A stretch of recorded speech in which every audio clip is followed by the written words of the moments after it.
Autobiography of a Yogi by Paramahamsa Yogananda.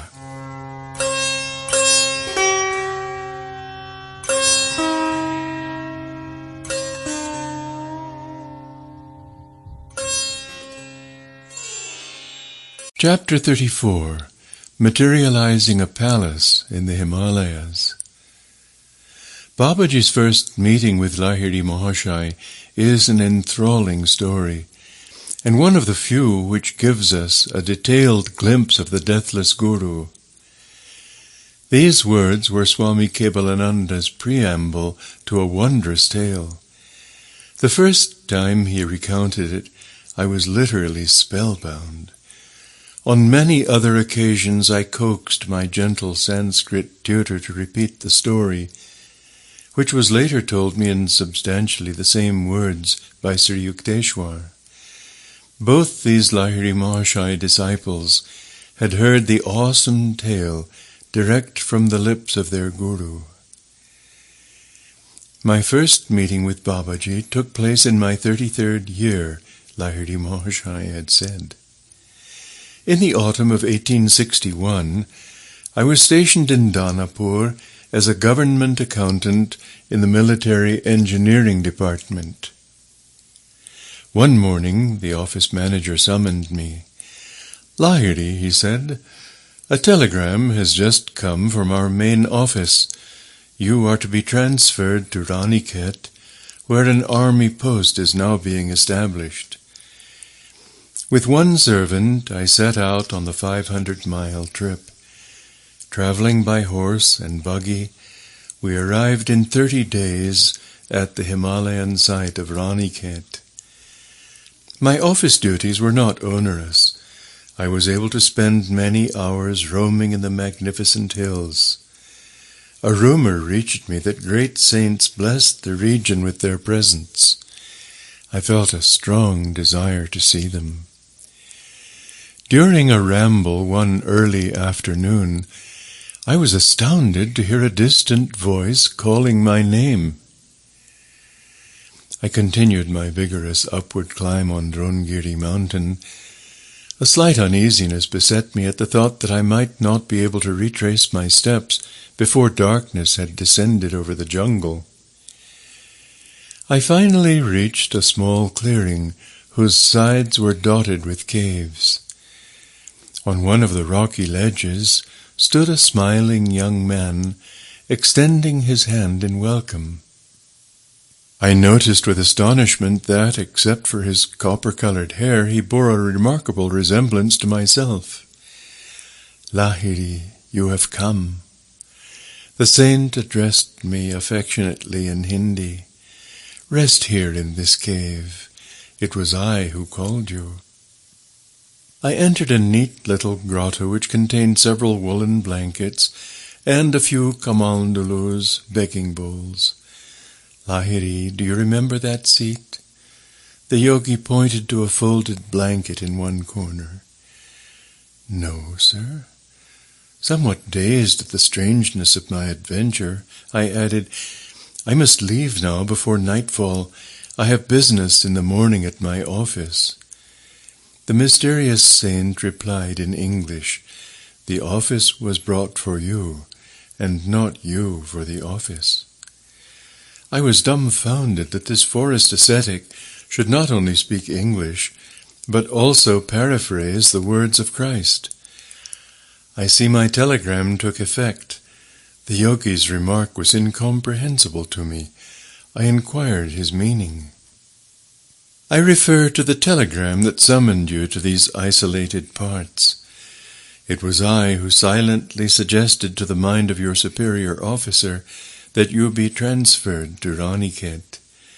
When one feels his unity with mankind, all minds become transmitting stations through which he can work at will." He added gently, "Lahiri, surely this cave seems familiar to you?" As I maintained a bewildered silence, the saint approached and struck me gently on the forehead. At his magnetic touch, a wondrous current swept through my brain, releasing the sweet seed memories of my previous life. I remember. My voice was half choked with joyous sobs. You are my Guru, Babaji, who has belonged to me always. Scenes of the past arise vividly in my mind. Here in this cave I spent many years of my last incarnation. As ineffable recollections overwhelmed me, I tearfully embraced my Master's feet. For more than 3 decades I have waited for you here, waited for you to return to me. Babaji's voice rang with celestial love. You slipped away and vanished into the tumultuous waves of the life beyond death. The magic wand of your karma touched you, and you were gone. Though you lost sight of me, never did I lose sight of you. I pursued you over the luminescent astral sea, where the glorious angels sail. Through gloom, storm, upheaval, and light I followed you, like a mother bird guarding her young. As you lived out your human term of womb life and emerged a babe, my eye was ever on you. When you covered your tiny form in the lotus posture under the Nadia sands in your childhood, I was invisibly present. Patiently, month after month, year after year, I have watched over you, waiting for this perfect day. Now you are with me. Lo, here is your cave, loved of ore. I have kept it ever clean and ready for you. Here is your hallowed asana blanket, where you daily sat to fill your expanding heart with God. Behold there your bowl, from which you often drank the nectar prepared by me. See how I have kept the brass cup brightly polished, that you might drink again therefrom. My own, do you now understand? My Guru, what can I say? I murmured brokenly. Where has one ever heard of such deathless love? I gazed long and ecstatically on my eternal treasure, my Guru in life and death. Lahiri, you need purification. Drink the oil in this bowl and lie down by the river. Babaji's practical wisdom, I reflected with a quick, reminiscent smile, was ever to the fore. I obeyed his directions. Though the icy Himalayan night was descending, a comforting warmth, an inner radiation began to pulsate in every cell of my body. I marveled. Was the unknown oil endued with a cosmical heat? Bitter winds whipped around me in the darkness, shrieking a fierce challenge. The chill wavelets of the Gogosh River lapped now and then over my body, outstretched on the rocky bank. Tigers howled nearby, but my heart was free of fear. The radiant force newly generated within me conveyed an assurance of unassailable protection. Several hours passed swiftly. Faded memories of another life wove themselves into the present brilliant pattern of reunion with my divine Guru. My solitary musings were interrupted by the sound of approaching footsteps. In the darkness, a man's hand gently helped me to my feet and gave me some dry clothing. "Come, brother," my companion said, "the Master awaits you." He led the way through the forest. The somber night was suddenly lit by a steady luminosity in the distance. "Can that be the sunrise?" I inquired. "Surely the whole night has not passed." "The hour is midnight," my guide laughed softly. "Yonder light is the glow of a golden palace, materialized here tonight by the peerless Babaji. In the dim past, you once expressed a desire to enjoy the beauties of a palace. Our Master is now satisfying your wish, thus freeing you from the bonds of karma." He added, "The magnificent palace will be the scene of your initiation tonight into Kriya Yoga. All your brothers here join in a paean of welcome, rejoicing at the end of your long exile. Behold!" A vast palace of dazzling gold stood before us, studded with countless jewels, and set amidst landscape gardens. It presented a spectacle of unparalleled grandeur. Saints of angelic countenance were stationed by resplendent gates, half reddened by the glitter of rubies. Diamonds, pearls, sapphires, and emeralds of great size and luster were embedded in the decorative arches. I followed my companion into a spacious reception hall. The odor of incense and of roses wafted through the air. Dim lamps shed a multicolored glow. Small groups of devotees, some fair, some dark-skinned, chanted musically, or sat in the meditative posture, immersed in an inner peace. A vibrant joy pervaded the atmosphere. Feast your eyes, enjoy the artistic splendors of this palace, for it has been brought into being solely in your honor. My guide smiled sympathetically as I uttered a few ejaculations of wonderment. "Brother," I said, "the beauty of this structure surpasses the bounds of human imagination. Please tell me the mystery of its origin." "I will gladly enlighten you." My companion's dark eyes sparkled with wisdom. "In reality, there is nothing inexplicable about this materialization. The whole cosmos is a materialized thought of the Creator. This heavy earthly clod, floating in space, is a dream of God. He made all things out of His consciousness, even as man in his dream consciousness reproduces and vivifies a creation with its creatures. God first created the earth as an idea. Then He quickened it. Energy atoms came into being. He coordinated the atoms into this solid sphere. All its molecules are held together by the will of God. When He withdraws His will, the earth again will disintegrate into energy. Energy will dissolve into consciousness. The earth idea will disappear from objectivity. The substance of a dream is held in materialization by the subconscious thought of the dreamer. When that cohesive thought is withdrawn in wakefulness, the dream and its elements dissolve. A man closes his eyes and erects a dream creation which, on awakening, he effortlessly dematerializes. He follows the divine archetypal pattern. Similarly, when he awakens in cosmic consciousness, he will effortlessly dematerialize the illusions of the cosmic dream.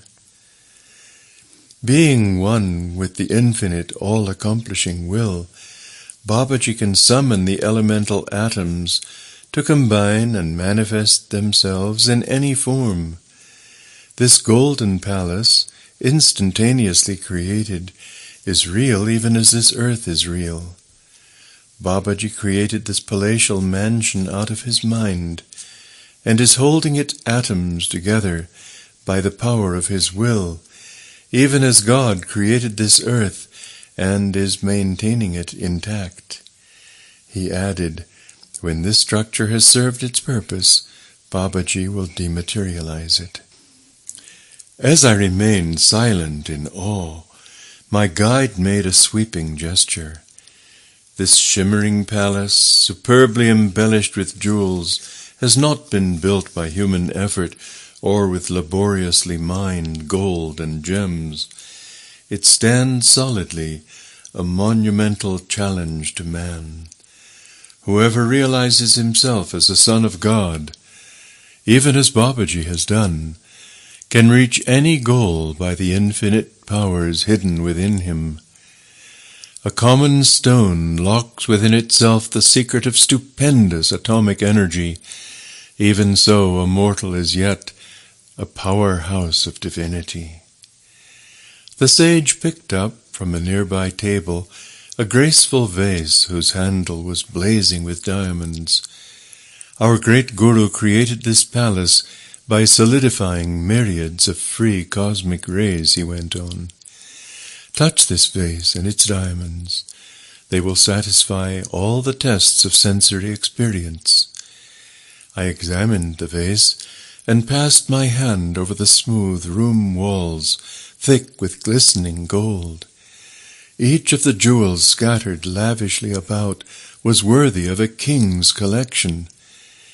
Deep satisfaction spread over my mind. A submerged desire, hidden in my subconsciousness from lives now gone, seemed simultaneously gratified and extinguished. My stately companion led me through ornate arches and corridors into a series of chambers richly furnished in the style of an emperor's palace. We entered an immense hall. In the center stood a golden throne, encrusted with jewels shedding a dazzling medley of colors. There, in lotus posture, sat the supreme Babaji. I knelt on the shining floor at his feet. Lahiri, are you still feasting on your dream desires for a golden palace? My Guru's eyes were twinkling like his own sapphires. Wake! All your earthly thirsts are about to be quenched forever. He murmured some mystic words of blessing. My son, arise. Receive your initiation into the kingdom of God through Kriya Yoga. Babaji stretched out his hand. A homa, or sacrificial fire, appeared, surrounded by fruits and flowers. I received the liberating yoga technique before this flaming altar. The rites were completed in the early dawn. I felt no need for sleep in my ecstatic state and wandered around the palace, filled on all sides with treasures and priceless objets d'art.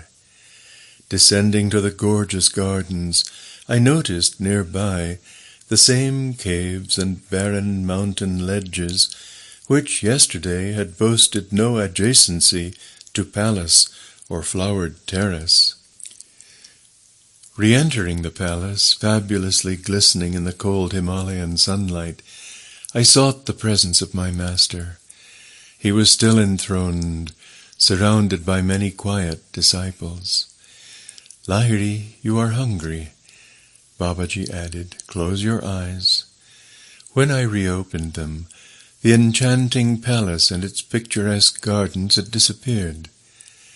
My own body and the forms of Babaji and the clusters of chelas were all now seated on the bare ground at the exact site of the vanished palace, not far from the sunlit entrances of the rocky grottos. I recalled that my guide had remarked that the palace would be dematerialized, its captive atoms released into the thought essences from which it had sprung. Although stunned, I looked trustingly at my Guru. I knew not what to expect next on this day of miracles. The purpose for which the palace was created has now been served, Babaji explained. He lifted an earthen vessel from the ground. Put your hand there and receive whatever food you desire. As soon as I touched the broad, empty bowl, it became heaped with hot butter-fried luchis, curry, and rare sweetmeats. I helped myself, observing that the vessel was ever filled. At the end of my meal, I looked around for water. My Guru pointed to the bowl before me. Lo, the food had vanished. In its place was water, clear as from a mountain stream.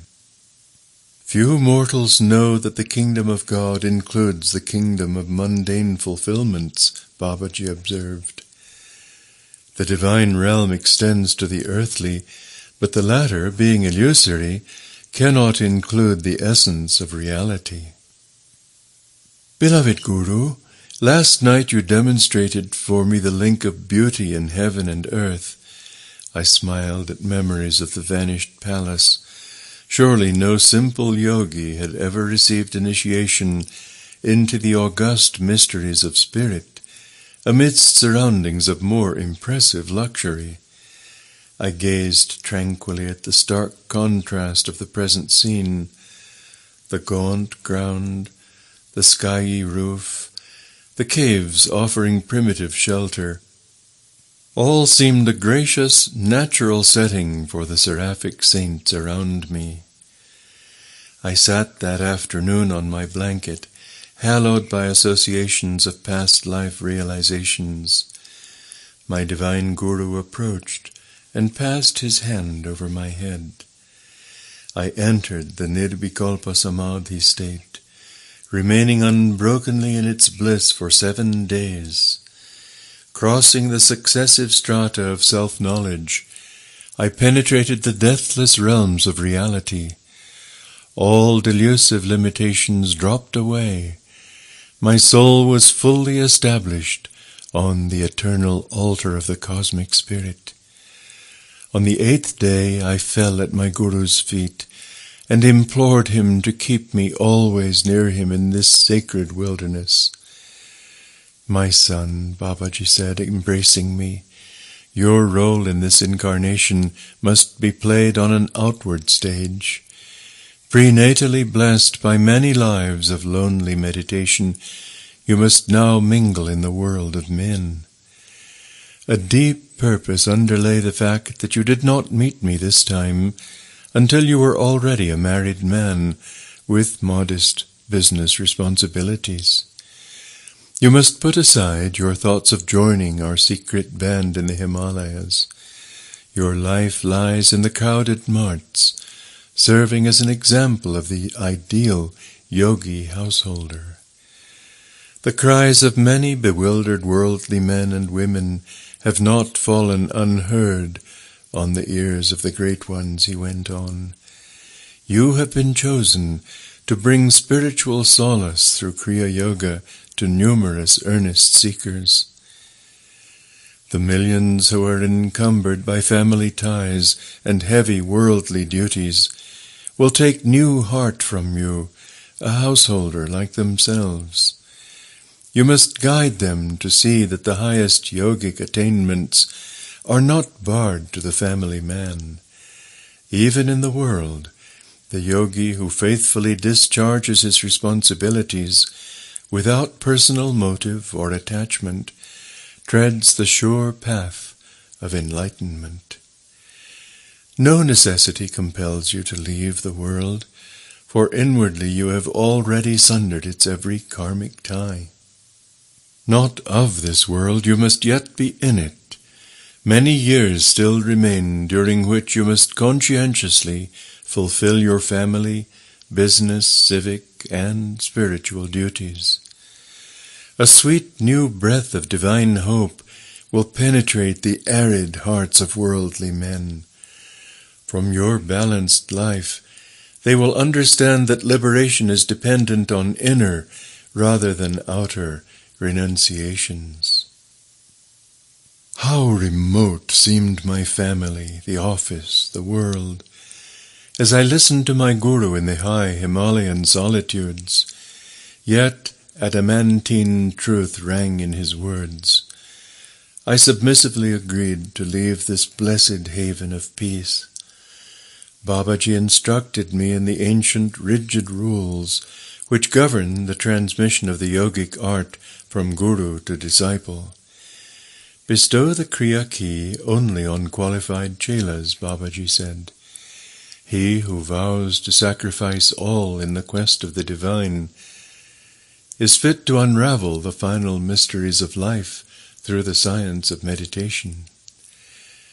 Angelic Guru, as you have already favored mankind by resurrecting the lost Kriya art, will you not increase that benefit by relaxing the strict requirements for discipleship? I gazed beseechingly at Babaji. I pray that you permit me to communicate Kriya to all seekers, even though at first they cannot vow themselves to complete inner renunciation. The tortured men and women of the world, pursued by the threefold suffering, physical, mental, and spiritual, need special encouragement. They may never attempt the road to freedom if Kriya initiation be withheld from them. Be it so.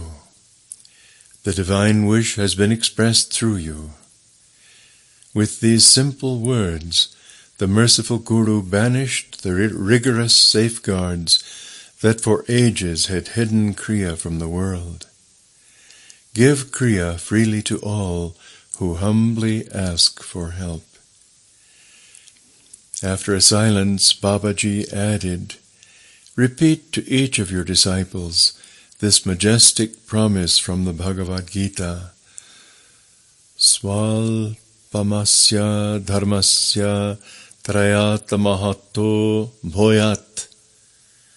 Even a little bit of the practice of this religion will save you from dire fears and colossal sufferings.